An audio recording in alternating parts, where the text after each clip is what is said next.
speaker is here on the main stage is Dr. Michelle L. Gill, who is a senior scientist and deep learning Chem Informatics scientist at Nvidia.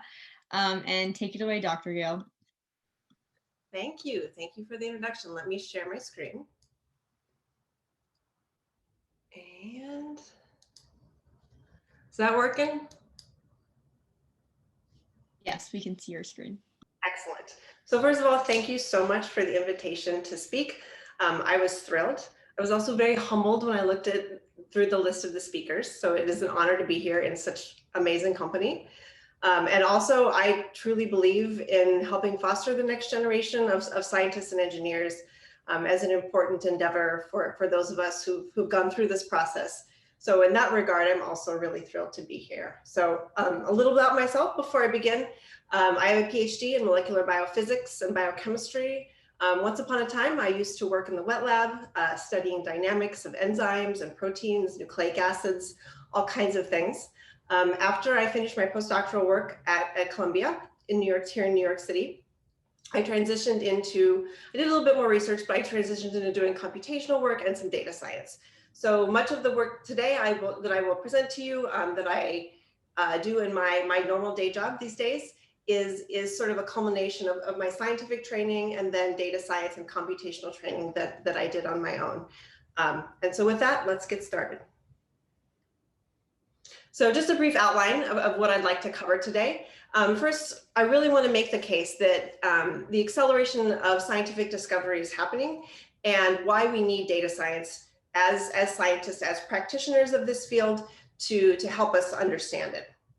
I'll give you an overview of a tool that Nvidia, the company for which I work, develops called Clara Discovery, and I am the technical and scientific lead for this platform. So I oversee the day-to-day development, the design, the research associated with it, all of those aspects of this platform.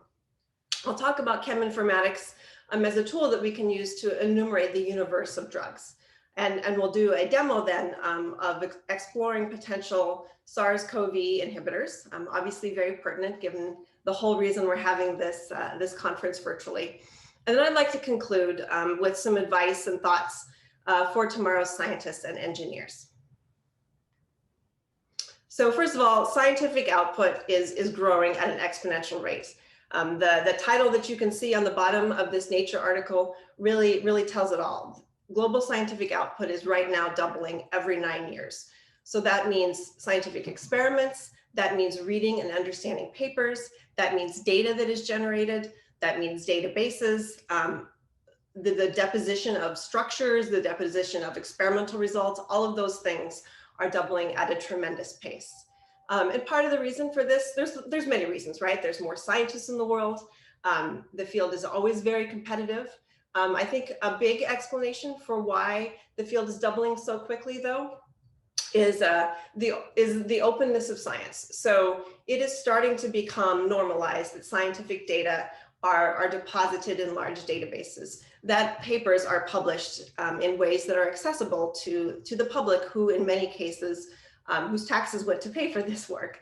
So I think the growth of these open resources, and I've listed just a few of them here, are a big reason for the explosion in output. And I think that is amazing for all of science. You know, the rising tide lifts all boats, and we stand on the shoulders of other giants, so to speak. But it does bring its own challenges. We have to now be able to understand and digest and sort through a tremendous amount of data.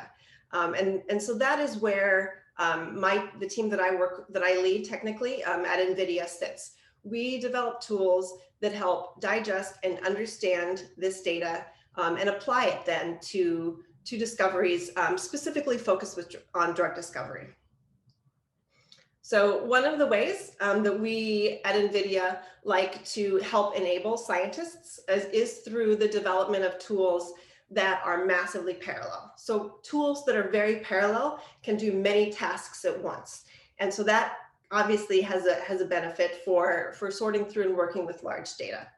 And the way we think about that at Nvidia is Nvidia is principally a hardware manufacturer. So we think about that in terms of enabling scientific discovery on the hardware stack that we develop.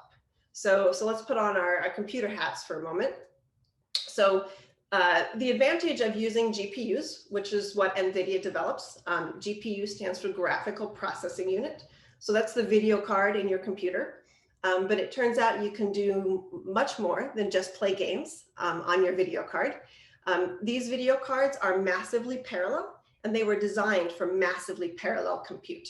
And about 15 years ago, Nvidia developed a software platform, and it's called CUDA. If you can see CUDA here in green. CUDA stands for Compute Unified Device Architecture. It is a software platform that enables generalized compute on the GPU. So these are computational tasks that can be scaled up thousands of times more than traditionally done on a CPU. So that's sort of the foundation of how Nvidia thinks about accelerating science and compute. Now, on top of CUDA, though, sits a higher level software stack. And these are the tools that data scientists use every day. So if you think about, and some of these, for those of you who are practitioners of data science, some of these you may well know. Things like pandas for dealing with data frames and data analysis, scikit-learn for machine learning, NetworkX, Matplotlib for plotting the results and for analyzing results. Nvidia has and develops open source, free to the community tools that are analogous to all of these popular Python tools and that sit upon the GPU. So we won't go into all of them in depth, but this is sort of how we think about developing and building a highly accelerated data system that allows data scientists and engineers to process and understand data with the benefit of being radically accelerated as one can on a GPU. So the tools that I'm going to talk about today are actually even one level above these general data science tools. So our team helps, the Clara Discovery team, our team helps scientists use these tools in more efficient ways and in ways that perhaps are specific to science. So if there's special needs there or needs that have additional add-ons to focus on enabling science within this broader ecosystem, that's what we do. So this is an overview of Clara Discovery. And like I said, this is the product that is focused on accelerating scientific discovery. So we have or are working on tools in all of these major sort of boxes here. So on the left is tools that would apply in the early stages of drug discovery. So when scientists want to, with small molecule drug discovery, when you want to find an enzyme, you have to identify the target. So that's the enzyme. So genomics, there are tools called genome-wide association studies that are used to help identify targets. Structural biology, which is what my former training is in, helps solve the three-dimensional structures of proteins or RNAs that are associated with disease. Docking. So docking is when you take giant libraries of databases of compounds and you try to figure out which one of them will bind. And then you go through and you might do some optimization with molecular dynamics. And once you found a drug candidate, then you can go through and do assays. And so there are tools, computational tools that can be used to analyze medical diagnostics results. So the ones in green are boxes right now that Nvidia currently has, tools that support these tasks. The ones in gray are existing tools that are specific to Nvidia, but watch this space because we continue to innovate and develop more.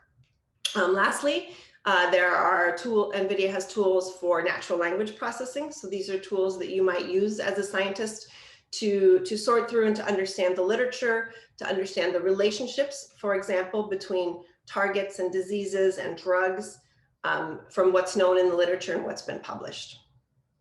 And these tools, these little boxes, they're actually sort of interface components or workflows, if you will. They're all pluggable, so they can be customized in a way that really makes sense to the scientist. So for example, let's see if it's not clicking here very well. Oh, there, it's just a little slow. So for example, if we take this workflow, which is basically a virtual screening workflow, where we have a target identified and a three-dimensional structure for that target, and we are docking hundreds of thousands, millions of compounds from a compound database. So that is known as virtual screening. And once hits are determined, so once we identify drugs that bind to that compound, we then want to explore the space of those compounds that are identified as hits. And so that is really where we're going to focus in today, is this database search. So this field, the broadly sort of I'm talking about, is called Chem Informatics. And what is Chem Informatics? Well, we have to step back for a moment and remind ourselves that compound space is large. It's basically like a universe. And there are up to 10 to 20 to 10 to the 60 molecules in compound space. So we can't, as humans, even fathom what that means, really, right? That's amazing. You can't memorize that. You can't even look at all of them. So how do you explore that? And there's actually an additional challenge as well. So compound space is often discrete. So many times we're often interested only in little tiny bits of this space, because perhaps in other areas this compound doesn't bind to our target, to our protein of interest, or perhaps maybe it has bad properties, that molecular properties that we don't really want. So Chem Informatics is basically a framework, or if you will, a set of tools and methods for sorting through and characterizing all of the various compounds that there are, for featurizing them so we can build models on top of them. So we have to have a way to convert chemical structures into numbers so that we can, we can build deep learning models, so that we can build linear regression models, all kinds of things. So we have to have a way to do that. And Chem Informatics provides a lot of the foundational tools that are used for this. So how is Chem Informatics used in drug discovery? I kind of alluded to this. But if you think about the way a scientist would test a compound, in the context of identifying, if you have a compound that binds to your database or to your target and you want to really understand its properties, you would take a whole series of related compounds and you would do modeling. And again, you don't have to worry about the names. This is QSAR, which stands for Quantitative Structure Activity Regression. So these are various modeling methods. But then once you identify compounds that look promising from your modeling methods, chemists sometimes have to synthesize them. So that can take between a week and 2 weeks, depending upon how many synthetic steps are associated with the compound. You have to test them again, and then you iterate through this cycle, identifying new compounds, chemists make them, and then you do assays on them. So that's called the design, make, test cycle. And this is sort of in the later stages of the preclinical parts of drug discovery. And that can be quite expensive and quite time consuming because of the iterative nature of that process. So what we try to do, or what we hope to enable at Nvidia is, here, let me click, the mouse is not working there, is virtual, to the extent possible, we want to put this on in silico. So if we can do more of these steps on the computer, then we can accelerate the process and we can enable humans to focus on the parts where they really need to focus on. So that's what we try to enable is this process of assessing if a drug will bind a target and then iterating on this process. So just keep that in mind sort of as context for how our tools would apply. So let's talk about how we featurize molecules for Chem Informatics. And I'm going to show you one of the more common methods. Know that there are many ways of featurizing compounds. So this is called a Morgan fingerprint. And we take and essentially dissect the compound. So if we have our compound here on the left, we divide out every single part of that compound. So these are individual atoms. So you can see the nitrogen there and you can see the oxygens. And so that's basically of length 0. And we go through this process with length 1 where there's bonds, with length 2. So you can see additional elements of this compound being broken out.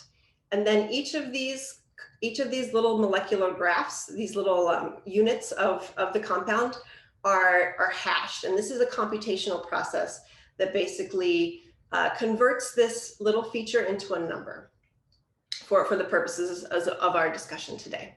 And these identifiers then are once again hashed into a binary array.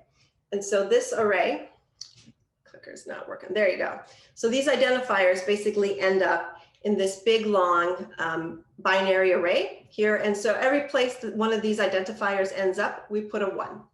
And as you can see, every once in a while, there are some collisions. So both of these numbers would contribute to the 1 here. So that is a challenge when you're trying to represent something very complicated that's inherently 3-dimensional in a lower dimensional space. So, but know that these are called fingerprints, and this is how we index and search molecular space. So we take a giant database of compounds, and then we calculate Morgan fingerprints from them. And so one other aspect I wanted to talk about, as you saw in the previous slide, that fingerprint was really long. And in actuality, we work with fingerprints much longer than that, on the order of thousands of elements in that binary array. So we have to have a way to reduce complexity. And so there's a couple ways that we do that. One of those is called PCA, Principal Component Analysis. This is a very crude sketch, but it shows this data, which is inherently 3-dimensional, but you can see that it exists really in a plane as it's drawn. So if you were to do PCA on this data with maybe take it down to 2 dimensions to reduce the dimensionality, what you would get is effectively a projection along this plane. So you can that's how you can think of PCA. It's like compression, essentially. We also do something called k-means clustering. And this is essentially taking this data that maybe we plot in 2 dimensions, hopefully, and reduce it and try to identify which families they belong to. So this example is pretty clear. You can see that all the red dots are sort of sorting amongst themselves. Clustering has helped us identify these clusters that we've colored red. Clustering has helped us identify this black cluster and then this green cluster. So that's what k-means clustering is. And so we do one additional method for dimensionality reduction. So I showed you PCA here. This is a linear method. It can only apply sort of linear transformations to the data. We do additional methods called UMAP. So this is Uniform Manifold Approximation and Projection. UMAP, just simply know that it's another dimensionality reduction technique. It is in some ways more powerful because it is nonlinear. It can understand nonlinear relationships.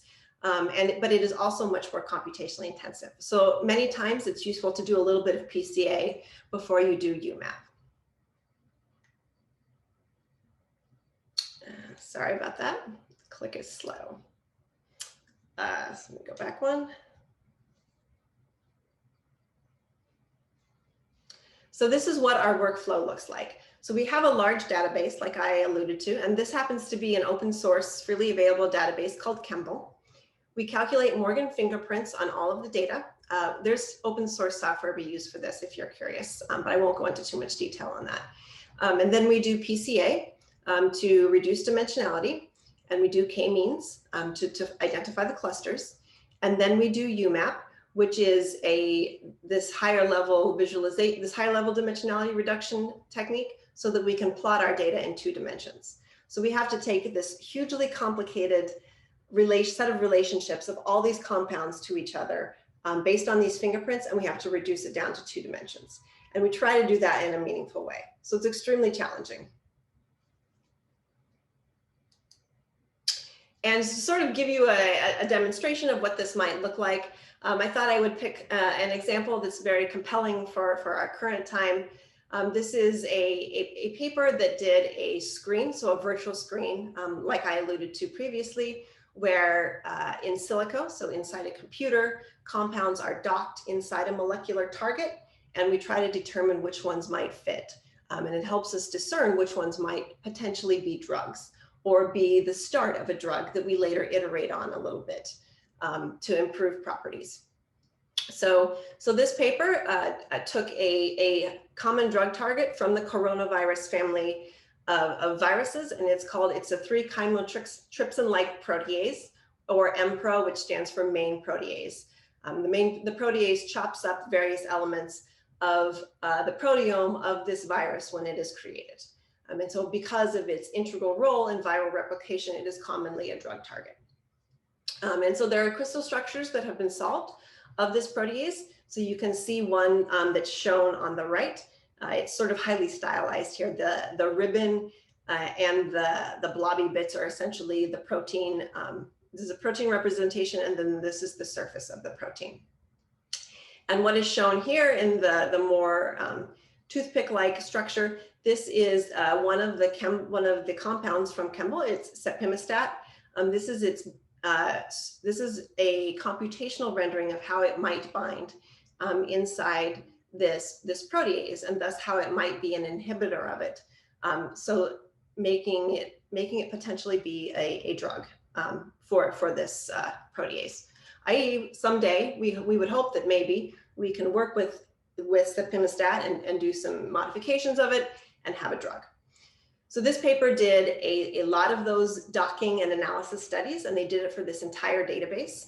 And you can see some of the hits shown here on the left. And the structure is a bit fuzzy, but along with that, you can see the Campbell ID. So it's just an identification number. So I thought I would take you through a live demo. We'll see if this works. It was working earlier, of clustering of the Campbell IDs from this paper in real time with the Chem Informatics toolkit that our team is working on developing. So give me 1 second, because I'm going to copy. I have a text note with all of the Campbell IDs from this study on my clipboard. And so let's now go to, let's see if I can get this to work. Let's go to, all right. So here you can see the clustering. So this is a live rendering. I believe this is 50,000 or 100,000 compounds. I didn't want to get super brave for the purposes of a demo, but we can do this on millions, tens of millions of compounds. And so you can see the various Campbell IDs showing up, and we can zoom in. If we go, and below, it will show you all the compounds that you've selected. And if you give it a second, you can do recluster. And so it's taken that subset of compounds that we were interested in and effectively zoomed in on them and clustered them again. So now you can zoom in on these families and you can see all of these compounds. I'm going to reload it for just 1 second. So this redid all of the clustering. And in this box on the top right, I'm going to paste this giant list of Campbell IDs from that study that I copied onto my clipboard. And then I'm going to click highlight. And so the clustering is not, it's not strictly deterministic. So that's why it changed the way it looks. However, I will zoom in again and we'll just recluster those babies. So now you can see the compounds that are highlighted from this study. They're shown sort of in the larger diamonds. And again, these are just cluster IDs that are shown here. So I'm going to zoom in on this little far corner here because we have two of them that look like they're sort of related here. And so let's recluster these and let's zoom in on them. All right, so you can see right away, I like this because you can see below the two compounds that were actually found in the study. You can see there is some relationship between, hopefully, I'm not sure if you can see my mouse, so I will sort of show you with the highlighter. You can see that there is some relationship in their structure, though they are not exactly the same. And so in theory, we can go, and if I want to say, okay, that's cool, but I want to see what the rest of these compounds are. So then you can start to zoom in and see various compounds. Some of them have slightly different structures. Some of them have structures in common. So if I was a scientist and I wanted to follow up on the hits from this virtual screen, I would say, oh, wow, these 5 at the bottom look like they have some similar structures, but they're a little different. And so I would go and think maybe those properties are, do these compounds have better properties than the hit that I identified? Is it worth iterating on that a little bit more to optimize the study? And in particular, you can see these three right here actually all look pretty similar if you look on the right side of the compound. So that's our tool. This is all running in real time this is actually running on a single GPU. It's on my workstation. But this tool runs on multiple GPUs simultaneously, so you can do clustering and exploration of massive data sets in real time. So that's what we continue to iterate on and work for as we develop out these real-time Chem Informatics search tools. Let me go back to my presentation. And So this was just a pre-recorded version of the demo, but you got the live one. And so I'd like to conclude my talk really with some discussion about the modern career of a scientist, of an engineer, whatever you want to consider yourself. I don't know what I am these days. I was trained as a scientist, but these days I do data science, I do artificial intelligence research that helps build foundational tools for that interface that you just saw and for the broader Clara Discovery Toolkit. So I lead a team of machine learning researchers, of engineers, and I help coordinate the research in a way that ensures we're developing products at the edge of technology that can then build into our products.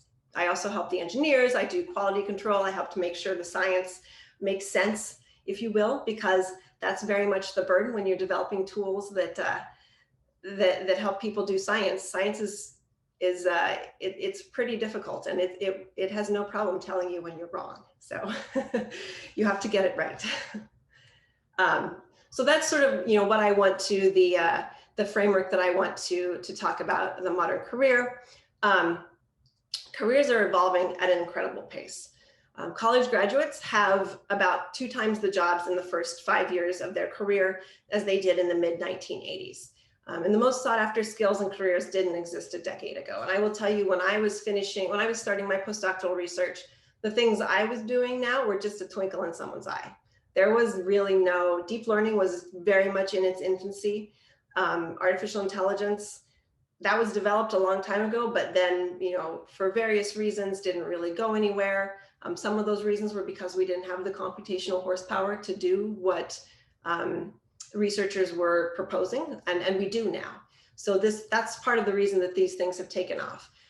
But what I think about when I speak to the future generations of scientists and engineers is how to help them think about their career progression, because the jobs that exist, for me, jobs completely changed in 10 years.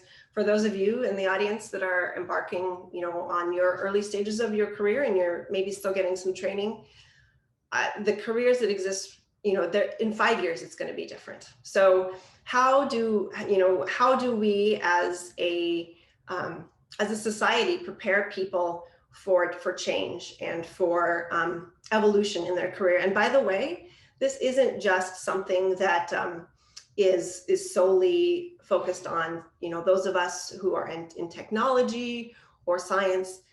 This is I believe, one of the most profound problems that faces our society, because manufacturing changes, that has tremendous impacts on workers. Farming is changing. Climate change is having tremendous impacts on people's jobs and economies. I think that developing a sustainable process for career development and progression is probably one of the foremost challenges of our time. I mean that, bar none. Like, it affects people's livelihoods. It affects jobs, all of these things. And I don't pretend to have a clear answer. I can tell you the things I've cobbled together to make this transition from, focus strictly on bench science to thinking about science in the context of artificial intelligence. But I don't pretend that it's easy, and I don't pretend that that's the right path for everyone. So that's the message that I'm delivering to you, is that this is how I did it, and this is my advice. But I think that we as a society, and those of you who are sort of embarking upon these fields, I hope that this is part of what you do and become empowered for, is to figure out how we can do this in a sustainable way for more than just scientists and engineers as well. And I've shown some fun pictures at the bottom. So Nvidia, one of the cool things I think about working at Nvidia is our healthcare team is sort of designing the future of drug discovery, but we have teams in self-driving car groups that are designing the future of cars, designing the future of robots. So that's Isaac, Nvidia's platform for robotics, in the middle. On the left is a self-driving car engineer. On the right is Nvidia's holodeck, which is a virtual reality platform. And there are amazing videos associated with all these. I was very tempted to put them in, but I was concerned about time. But you should go Google those videos, because they're really, really cool. So thinking about these things is one of my favorite parts of my job. So For me, again, all I can tell you is how I've done this. I have found ways that helps me keep learning. And make no bones about it, it is not easy. I loved learning. I loved college. I loved graduate school. But as you get out into the real world, you get other pressures and demands on your time, and it is hard. So finding ways to make that sustainable was tremendously important, whether it means I'm up early on a Saturday morning teaching myself machine learning online, which is how I did it, or I'm doing it over a lunch hour a couple times a week. Finding a way to keep learning that is sustainable for you and your family and your lifestyle is really important. Again, it's my hope that longer term, we as a society figure out how to do this, and basically just build this into people's jobs more directly. But for now, these are a variety of methods that you can use to keep learning. I took online courses. I took Coursera courses. I went to conferences about data science to try to understand more about it. I networked with data scientists. So that's actually my last slide is find out and seek out mentors and networks. And one of the cool things, I guess, COVID being obviously a tremendous burden on our society, I think it has, if we were to try to find a little bit of a silver lining, it has brought about a lot of virtual events and virtual groups. And so there are opportunities to network with people online in Slack groups of interest-focused Slack groups, on Twitter. There are meetups that are virtual in the future. I hope that meetups become in person again, because I also enjoy that. But these are ways that I've tried to, again, understand this career and how it's changing. And this is how I did that transition. So those are sort of my cobbled together advice, but I really hope in 5 years someone has a better path, because I think this is just tremendously important. And it's thinking about switching slides. Give it a second. All right, sorry about that. So there's a little bit more information if you're interested. I will try to get these slides up on the platform. I could not figure that out, but they will also be on my website eventually, which is listed on my profile. But there's all kinds of articles about exactly what I spoke to you about, the challenge of keeping up with the jobs of the future. So there's, this isn't anything that is just happening. It's been a long-term, I think, challenge, but also opportunity for career growth. So just to conclude, a couple acknowledgements. I want to thank the Claire Discovery team. So these are the amazing people who do the work as well with me. And Johnny Israeli is the manager lead. Rajesh is an engineer. Rahul is a machine learning researcher. And Abe Stern is the product development, product architect. So these are the amazing people that I work with every day on the Claire Discovery team. Our Chem Informatics tool is open source. We're going to very soon, in about a month or so, have a new release with some exciting features that I wish I could show you, but maybe next time. And so it's on GitHub at Nvidia Chem Informatics. And here's how you reach me. This is my email, and then this is my my Twitter handle. So, and with that, I'm happy to take any questions. I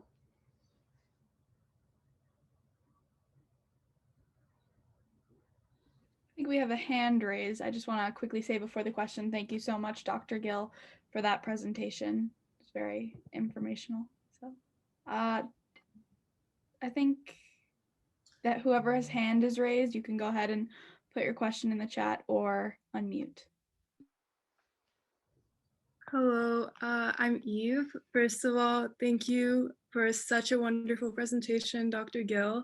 It was extremely informative. Correct me if I'm wrong, you mentioned previously that more individuals have been entering the field of STEM as a result of increased accessibility to scientific records and studies facilitated by databases. However, go ahead. Well, I'm just curious about the evolution of diversity among scientists and whether this has also contributed to more individuals turning to science, and what has been your experience in the industry in terms of inclusion as a woman? Yep. So I certainly don't have hard facts on that, but there are absolutely more PhDs granted per year. The workforce is absolutely growing. That is well documented. I know my field of structural biology diversity is increasing. I wish that it were increasing faster. But I think a little bit of a, like I said, it takes just a little bit, and that really helps, I think, found a community of like-minded individuals. So at Nvidia, there are very specific and very deliberate diversity inclusion programs, be it support, be it hiring. So employers are very much aware that this has benefits on teams, because when we have diversity, we have more diverse thinking as teams, and it turns out that that really matters. And so I think that these things are improving. I always wish that they would improve more quickly.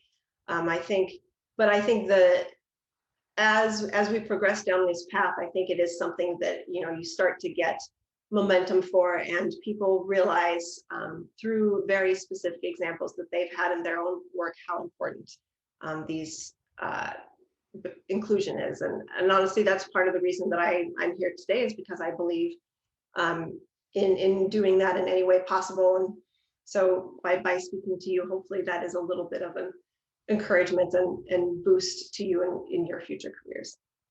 Absolutely. Thank you so much.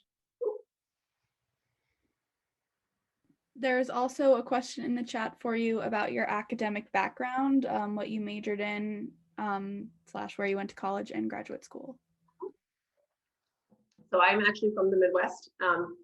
I was a biochemistry major at Kansas. I think I don't know if you can see, there's a basketball there. Go Jayhawks. So I was a biochemistry major in undergrad, and I did a PhD in molecular biophysics and biochemistry at Yale. So I sort of went to the East Coast, I guess, and I've been on the East Coast ever since. So yeah, after Yale, I did my postdoctoral research in a program, essentially the same type of department. It's biochemistry and molecular biophysics at Columbia. And so I did postdoctoral work there in structural biology. After that, I was at the National Cancer Institute for a couple of years, doing research that was a little bit more computational in nature. And then I sort of transitioned into data science. So.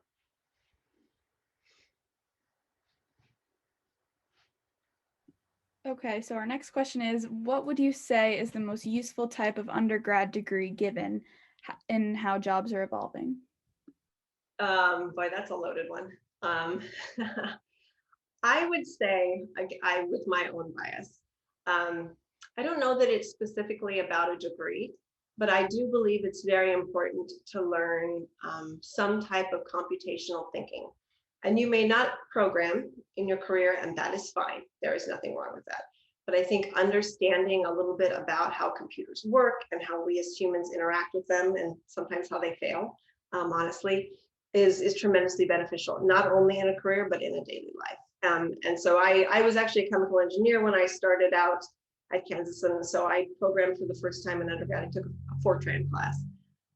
But actually knowing how to program benefited me tremendously as a scientist, because I was able to analyze my data much more efficiently usually I use Python. I use Python most of the time during my postdoc, or MATLAB, things. So, but knowing how to do a little bit of those things can make it much easier in the future for you. So it's not really a specific career, or a specific major. I don't know that I have an opinion on that, but I think I view understanding a little bit of computer programming, a little bit of computational literacy, as up there with math and English, writing, communication. They're all important, but I think computational understanding is maybe less thought of as one of the core components of that. And I would argue that it is now. Thank you. And we do have another one. Towards the end of your presentation, you spoke about the importance of mentors. How would you suggest or guide that people go about finding mentors in their fields? Yeah, I think a good way is, I think the best mentors probably arise serendipitously. It's obviously you could take you can try to just go out and ask people, but obviously you have to find someone who's looking to do mentorship. You have to find someone who has the right capacity and framework to do mentorship. I think for those of you who are in school, I would look first for mentors in your school, teachers, professors who are open to doing research, who are open to taking on individuals who want to do a little bit of work in their extra time or as a course. I think that is a great way. I think going to communities of like-minded people, and you start to find people who are more senior or more advanced in their career progression than you, and maybe you strike up a chord with them and really enjoy talking to that person, and maybe you get a little bit of advice here and there. Those are great ways, in my opinion, of finding mentors. I would also say, don't think that it's just one mentor. I have people friends, acquaintances that I talk to about specific topics because I know that they're really amazing at this particular topic or navigating this particular part of their career. So I speak to that. A lot of times we'll sort of pick and choose. Thank you. I also have a question. How do you think colleges and universities can kind of change their curriculum or education plan to better prepare people for the evolving job world?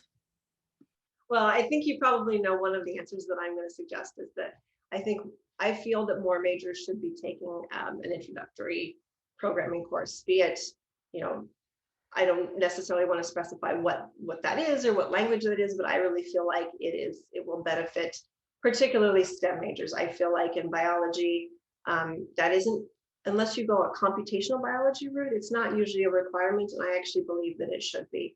Again, course requirements are always chock full. I get it, but I really believe that everyone should have some basic exposure to some type of computational course. I think that would be my biggest, I think, suggestion. Thank you. And I think we have another hand that's raised. Yeah, sorry, I just had another question. So what would be, in your opinion, the best place to start? For learning to code? As in what language? Like what language do you think is the best? Yeah, that's a hard one. I have biases, and I think so. Number one, if there's a language that is relevant to your field or to something that you're doing, I think you're always going to be more motivated for that reason. So for example, if you said to me, I'm a statistician, I love statistics, I love biostatistics, I want to do clinical trial work, et cetera, that kind of thing, I would say maybe you should learn R. It's a language that's again sort of beginner friendly, which is great, and it has a lot of statistical methods in it. If you said, well, I'm not so sure, and maybe I want to do machine learning, maybe I want to be a web developer. I mean, again, I don't want to people get into fights over languages, so I'm not trying to portray any of that. But if you had more broad interests, or if you were just looking more generally, I would suggest Python. That's what I use. Most of our team uses Python, other than the individuals who are writing very low level C stuff. I told you about the CUDA level framework of Nvidia, that's all in C. But I think C is a tremendously important language, and it has a lot of strengths over Python, but it might not be the best place to learn to start. Unless you are just very, very focused on computer science, then maybe you should go with C. So. Thank you.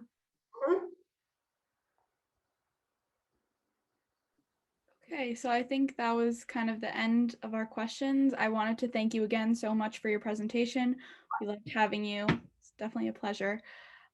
So now, just to let everyone know, this is the end of the opening session. At 1 o'clock, we're going to be starting up our workshops, Q&As, and Ignite student sessions. We're glad to have all of those presented.